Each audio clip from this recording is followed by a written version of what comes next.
Yeah. Well, that brings back like really old memories. I think it needs to be talked about. It's been so long, right? So people were discussing how to increase Bitcoin's capacity, right? Because the fees were high, the blocks were full. Before it was like pennies to send Bitcoin, it became like dollars, $1 or $2 to send a Bitcoin transaction, and pushes a lot of transactions away out of the Bitcoin blockchain because it's not feasible anymore. So some solutions where people were saying we should just increase the block size. But increasing the block size is a hard fork. So you need everyone to agree, otherwise the blockchain splits into two.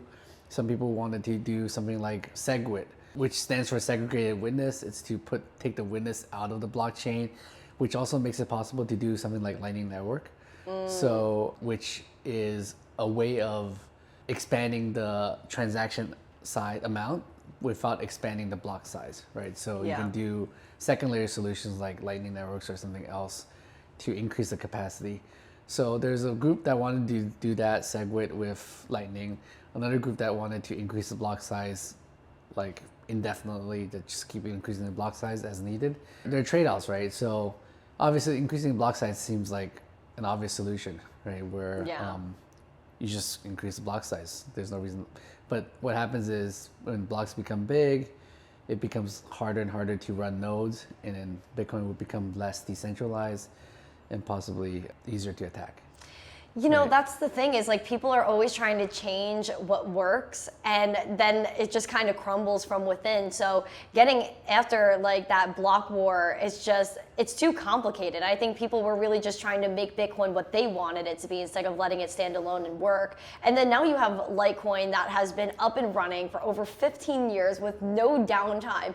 I mean, how does it feel to see the beginnings of Litecoin 15 years ago when you created it versus now? It's grown a lot, right? It's kind of become its own thing.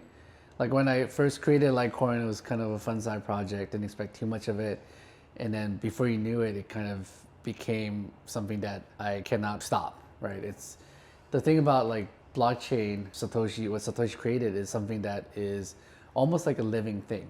Like it goes on potentially forever if there are miners, there are people using it. And it's decentralized, so it's not something that any person, company can actually stop, right? Or the government. So it's actually very, very neat. Yeah, so if I pass away, like will survive past me, right? Which is, it's like my kid, right? So it's actually pretty cool.